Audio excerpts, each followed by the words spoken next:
Welcome आपका defence welfare समाचार में। आज के प्रमुख सैनिक समाचारों, पूर्व सैनिकों और सेंट्रल पैरामिलिट्री फोर्सेस से रिलेटेड जो भी प्रमुख खबरें हैं इस वीडियो के माध्यम से हम जानेंगे। आपने चैनल को सब्सक्राइब नहीं किया तो जरूर कीजिएगा, आपको इस तरह के अपडेट बहुत समय कंटिन्यू मिलते रहेंगे। तो पहली खबर 8वें वेतन आयोग से रिलेटेड है, जिसमें बताया गया है कि फिटमेंट फैक्टर, वेतन मैट्रिक्स, वेतन संरचना और बढ़ोतरी के संबंध में बताया गया है। अभी कर्मचारी उन्होंने डीए विलय और उच्च फिटमेंट फैक्टर की मांग इनके द्वारा दोहराई गई, यानी कि डीए का जो विलय है वहाँ बेसिक में होना चाहिए, इनके द्वारा यह मांग की गई है। हालांकि सरकार ने जो डीए है मूल वेतन के साथ विलय करने के संबंध में कोई भी प्रस्ताव फिलहाल विचाराधीन नहीं है, ऐसा कहा है। और दूसरी बात है कि 8th पे कमीशन के रिलेटेड जो कर्मचारियों की मीटिंग और साथ में 8th पे कमीशन के जो भी नुमाइंदे हैं उनकी मीटिंग 22-23 जून 2026 को आगामी लखनऊ में होने वाली है, वहां पर भी इन मुद्दों को उठाया जाएगा। तीसरा जो अपडेट इनके द्वारा दिया गया है, जिसमें कि पेंशन भोगी संघों ने 8वें वेतन के तहत उच्च ग्रेजुटी सीमा, बेहतर पेंशन कम्यूटेशन नियमों और बढ़े हुए सेवानिवृत्ति लागुओं का प्रस्ताव दिया है। ये प्रस्ताव विचाराधीन है। चौथी जो इम्पोर्टेंट बात है कि केंद्रीय चर्चाओं में अब एक प्रमुख पेंशन सुधार प्रस्ताव को भारी प्राथमिकता दी जा रही है, जिसमें कि अंतिम वेतन जो आपका दिया जाता है उसका 67% पेंशन दिया जाना चाहिए, ऐसा इनके द्वारा बात की गई है। और रेलवे वरिष्ठ नागरिक कल्याण सोसाइटी 8वें वेतन आयोग को अपना ज्ञापन सौंप दिया है और उन्होंने जो प्रमुख मांगे रखी हैं उसमें इनको द्वारा कहा गया कि वार्षिक वृद्धि जो 3% अभी तक होती है इसको बढ़ा करके 5% होना चाहिए। दूसरा है कि पेंशन कम्यूटेशन बहाली जो कि अभी तक 15 साल कटती है वहाँ 10 से 12 साल कटनी चाहिए और 1 जनवरी 2026 तक मूल्य सूचकांक का उपयोग करके न्यूनतम वेतन निर्धारित करना चाहिए। ये इनके द्वारा मांगे यहाँ पर उठाई। दूसरी खबर भी बहुत ही महत्वपूर्ण है और रक्षा कर्मचारी निकाय यानी कि रक्षा कर्मचारियों का जो संगठन है, इन्होंने 8वें वेतन आयोग के तहत डीएडीआर संशोधित वेतन की गणना के लिए नया मुद्रास्फीति सूचकांक की मांग इनके द्वारा की गई है।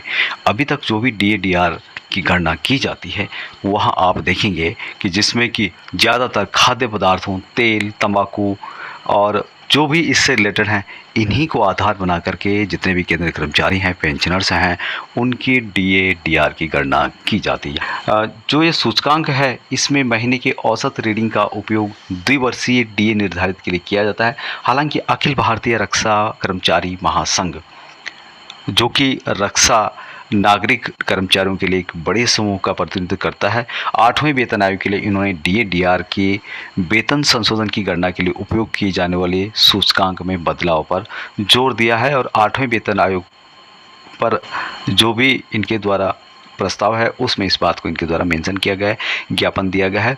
वेतन आयोग ये आईडीएफ उपभोक्ता मूल्य सूचकांक को एक नए कर्मचारी विशिष्ट जीवन यापन लागत सूचकांक में बदलने का प्रस्ताव इनके द्वारा दिया गया है। इनका दावा है कि वर्तमान सूचकांक केंद्र सरकार के कर्मचारियों और पेंशन भोगियों की वास्तविक आय की सुरक्षा नहीं करता है, यानी कि जो भी महंगाई भत्ता, महंगाई राहत दिया जाता है वहाँ जो सूचकांक में यहाँ पर जो आंकड़े दिए जाते हैं उसके हिसाब से तय नहीं होनी चाहिए, बल्कि इसमें संशोधन करना चाहिए। और संशोधन में क्या क्या जोड़ा जाना चाहिए, रक्षा सैन्य कर्मचारी निकाय ने अनुरोध किया है कि एक जीवन यापन जीने के लिए जो कि खाने पीने के अलावा और क्या क्या चीज़ें महत्वपूर्ण है, जिसमें कि भोजन हो गया, स्वास्थ्य देखभाल, आवास, शिक्षा, परिवहन, ये सब चीज़ें भी उसमें जुड़नी चाहिए। और यहाँ सब चीज़ें जुड़ेगी तो आवश्यक रूप से जो भी डीएडीआर है उसका भी यहाँ पर उसमें भी बढ़ोतरी होगी। आवश्यक उपभोक्ता व्यय को अधिक महत्व दिया जाना चाहिए। जिस तरह से पहले जो होता था कि शिक्षा में इतना खर्च नहीं होता है, लेकिन आजकल बच्चों के लिए शिक्षा, स्वास्थ्य, परिवहन इसमें बहुत खर्च होता है और उसको ध्यान में रखते हुए जो डीएडीआर है उसका फॉर्मूला निर्धारित होना चाहिए। एक महत्वपूर्ण लेटर जारी किया गया जो कि welfare and rehabilitation board CAPF, central urban police force और Assam rifle, ministry of home affair की तरफ से जारी हुआ है 2 जून 2026 को। यहाँ पे बताया गया कि all central welfare officers, state welfare officers and district welfare officers के लिए लेटर है। और opening of national scholarship portal जो एनएसपी है, प्राइम मिनिस्टर्स स्कॉलरशिप स्कीम, उसके तहत एकेडमिक ईयर जो है 2026-27 का, उसके तहत जो धनराशि दी जाती है उसके लिए पोर्टल शुरू हो गया है 1 जून 2026 से। और जो भी इससे संबंधित हैं वहाँ अपना दावा यहाँ पर दे सकते हैं। यहाँ पर बताया गया है कि प्राइम मिनिस्टर स्कॉलरशिप स्कीम यह लेटर शैक्षणिक वर्ष के लिए नेशनल स्कॉलरशिप पोर्टल को खोले जाने के संबंध में है और इसका मुख्य उद्देश्य असम राइफल CAPF के पात्र आश्रितों को उच्च शिक्षा के लिए जो वित्तीय सहायता प्रदान की जाती है उसके आवेदन के लिए है और 1 जून 2026 से लेके आवेदन शुरू हो गया है। आवेदन पूरी तरह से online national scholarship portal NSP के माध्यम से स्वीकार किए जाने की बात कही गई है। इसमें नए आवेदन और रिव्यू दोनों के लिए निर्देश शामिल थे।